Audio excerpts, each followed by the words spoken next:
नमस्कार मित्रों, स्वागत है आपका ज्ञान गंगा आयुर्वेद क्लासेस में। आज हम लोग पेरीफेरल नर्वस सिस्टम के बारे में बात करेंगे। जैसा कि देख रहे हैं कि पेरीफेरल नर्वस सिस्टम, तो हम लोगों ने नर्वस सिस्टम का जो क्लासिफिकेशन की बात किया था, तो वहाँ पर बात किया था कि किस तरह से नर्वस सिस्टम को हम लोगों ने सबसे पहले दो पार्ट में डिवाइड किया था। पहले नंबर पर था सेंट्रल नर्वस सिस्टम और दूसरे नंबर पर था पेरीफेरल नर्वस सिस्टम। तो जो सेंट्रल नर्वस सिस्टम में हम लोगों ने देखा था ब्रेन और स्पाइनल कार्ड के बारे में बात किया था। तो यहाँ पर देख रहे होंगे ब्रेन और स्पाइनल कार्ड। हम लोगों ने वहाँ बात किया था कि पेरीफेरल नर्वस सिस्टम क्या होता है कि जो सेंट्रल नर्वस सिस्टम अर्थात ब्रेन और स्पाइनल कार्ड से डिफरेंट नर्व फाइबर जो बाहर की तरफ आते हैं, जो इनर्वेशन करते हैं, एक सिस्टम बनाते हैं, उसको ही हम लोग बोलते हैं पेरीफेरल नर्वस सिस्टम। जैसा कि नाम है पेरीफेरल मीन्स ब्रेन के थोड़ी सी हटकर, मतलब कि outside the brain and spinal cord जो भी नर्व होंगे उसको हम लोग नाम देंगे, जो फाइबर होंगे उसको नाम देंगे पेरीफेरल नर्वस सिस्टम। तो आइए बात करते हैं कि किस तरह से क्या है। हम लोगों ने यहाँ देखा था कि ये एक तरह से ब्रेन का ये पार्ट है। हम लोगों ने ब्रेन को 3 पार्ट में डिवाइड किया था। 4 ब्रेन है, यहाँ पर देखेंगे मिड ब्रेन है, और ये लास्ट के 3 पार्ट जो होते हैं हैंड ब्रेन में इंक्लूड होते हैं। तो यहाँ पर देखेंगे इससे जो नर्व निकलते हैं, इसको हम लोग चलिए ब्रेन है, तो इसकी वजह से जो नर्व निकलते हैं या पेरीफेरल नर्वस सिस्टम का जो पार्ट होते हैं नर्व टिश्यू, उसको हम बोलते हैं क्रेनियल नर्व। क्रेनियल नर्व की संख्या कितनी होती है? 12 पेयर्स होते हैं, अर्थात 12 युग्म होते हैं। देखेंगे यहाँ पर लिखा है क्रेनियल नर्व 12 पेयर। तो इस तरह से यहाँ पर डिफरेंट यहाँ पर जो पार्ट होते हैं ब्रेन के, जैसे ये 4 ब्रेन है, मिड ब्रेन है, हैंड ब्रेन है, इन तीनों पार्ट से अलग अलग नर्व फाइबर निकलते हैं। जो 12 पेयर की बात कर रहे हैं, इसको हम लोग फर्दर आगे डिटेल में देखेंगे कि किस तरह से ये 12 पेयर बनते हैं, अर्थात पूरे पूरे ब्रेन से किस तरह से 4 brain, mid brain, hind brain से कौन कौन से नर्व निकलते हैं। लेकिन यहाँ पर हम लोग को जान जाना जरूरी है कि तीनों पार्ट से नर्व फाइबर ओरिजिन होती है। अब देखते हैं कि जो नर्व फाइबर अर्थात क्रेनियल नर्व निकलते हैं, उनकी सप्लाई कहाँ होती है। तो मोस्टली मैक्सिमम जो सप्लाई होती है, जो ब्रेन का पूरा नर्व है, वो कहीं ना कहीं बॉडी के एंटीरियर एस्पेक्ट में फेस पर सप्लाई होती है।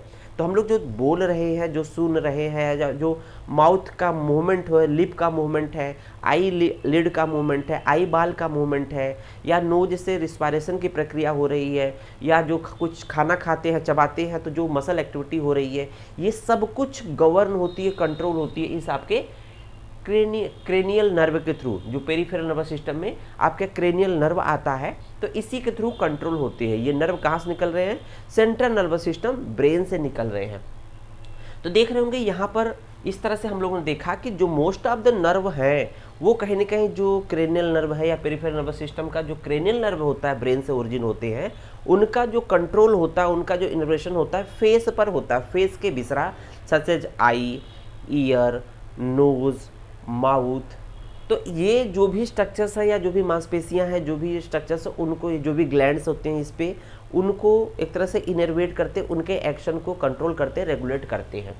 फिर इसी में एक नर्व होती है वैगस नर्व। वैगस नर्व देख रहे होंगे, vagus nerve largest nerve of the body. तो लार्जेस्ट एक तरह से है।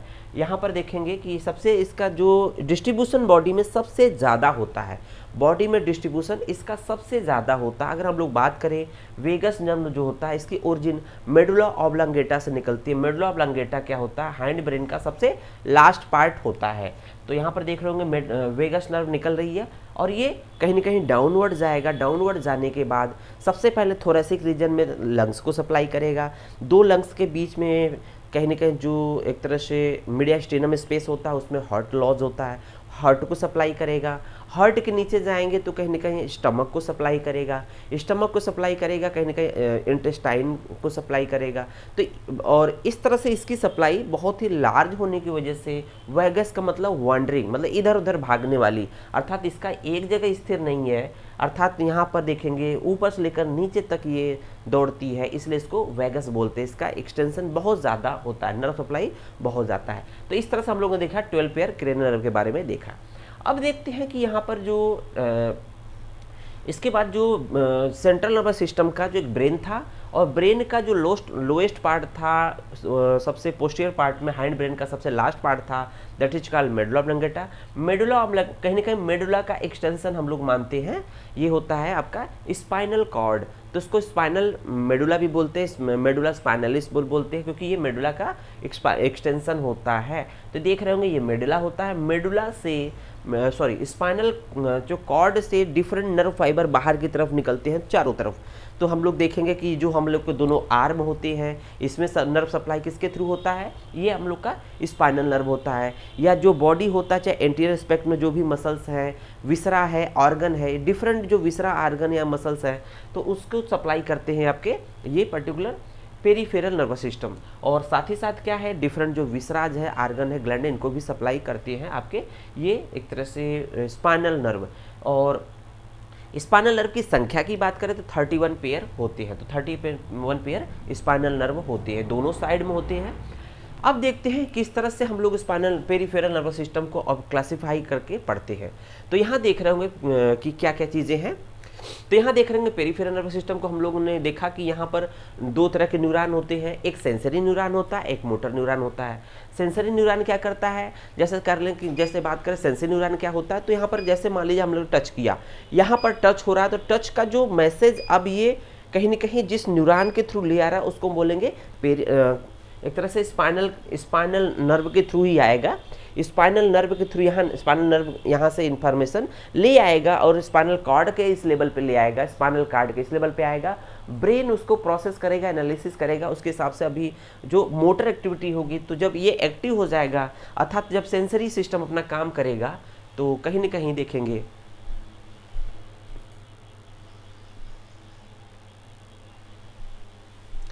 यहाँ पर क्या होगा, मोटर सिस्टम एक्टिवेट हो जाएगा।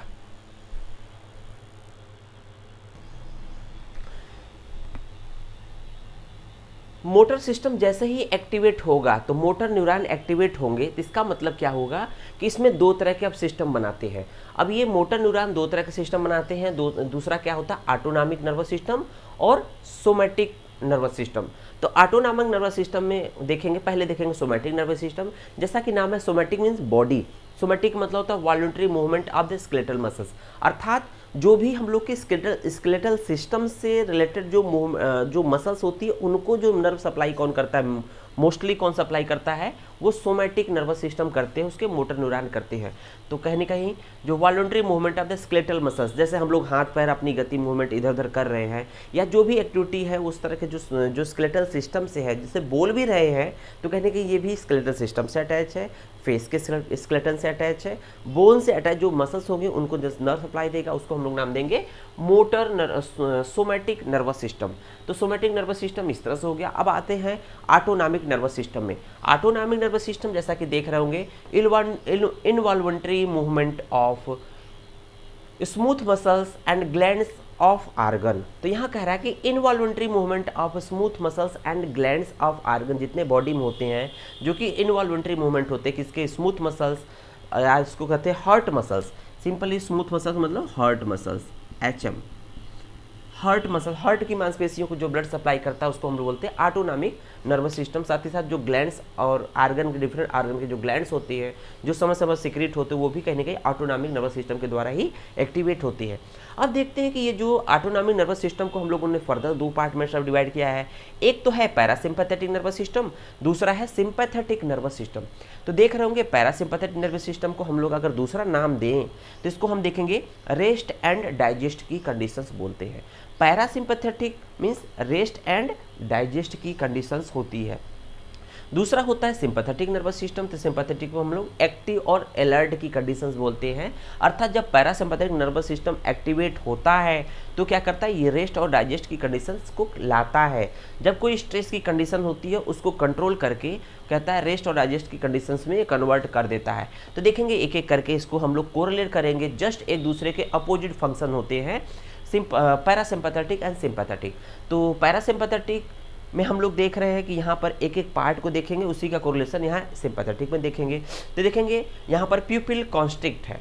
प्यूपिल कॉन्स्ट्रिक्ट का मतलब हो जाएगा प्यूपिल अपने नॉर्मल जो एनाटॉमिकल जो स्थिति होती है उसमें पड़ी रहती है, और जो भी अगर दिन है तो नॉर्मल होगा, रात्रि में है तो उस तरह से चेंजेज होते हैं। मीन्स प्यूपिल नॉर्मल है, जो नॉर्मल लाइट आनी चाहिए आई में, जो चीज़ें दिखाई देनी चाहिए सफिशिएंट लाइट में, वो दिखाई देती है।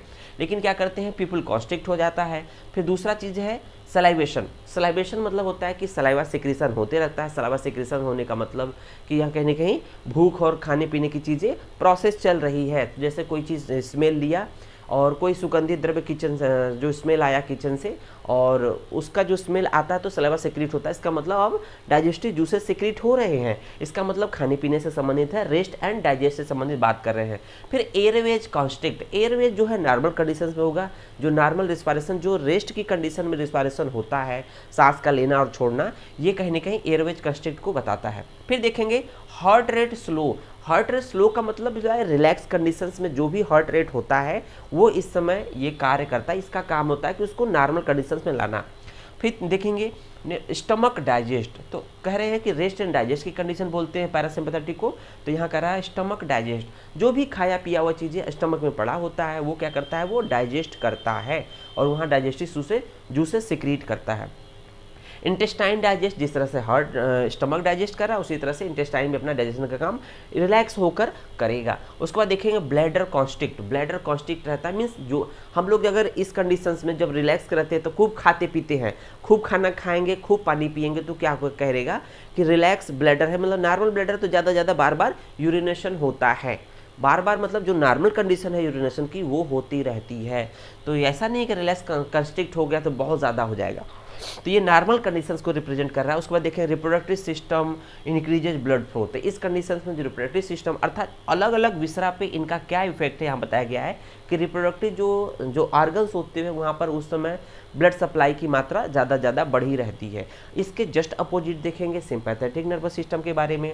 तो यहाँ पर पीपल कंस्ट्रिक्ट था पैरा में, सिंपैथेटिक में क्या है, पीपल डायलेट हो जाएगा। तो हम लोग देखते हैं सिंपैथेटिक को दूसरा क्या नाम देते हैं, alert and active. Active and alert, या इसको बोलते हैं फाइट और फ्लाइट की कंडीशन। कुछ ऐसी परिस्थितियां होती है जहां पर लगता है कि लाइफ थ्रेटनिंग प्रॉब्लम है। मीन्स अगर सामने लग रहा है कि सामने कोई मतलब कि काटने वाला पागल कुत्ता है या सांप खड़ा है, तो उस समय जो स्थिति होगी अलर्टनेस की या एक्टिवनेस की, या कहते हैं कि फाइट और फ्लाइट, या तो आपको डटकर सामना करना है या तो कहीं ना कहीं उससे भाग जाना है पीछे की तरफ, कहीं ना कहीं अपने आप को बचाना है।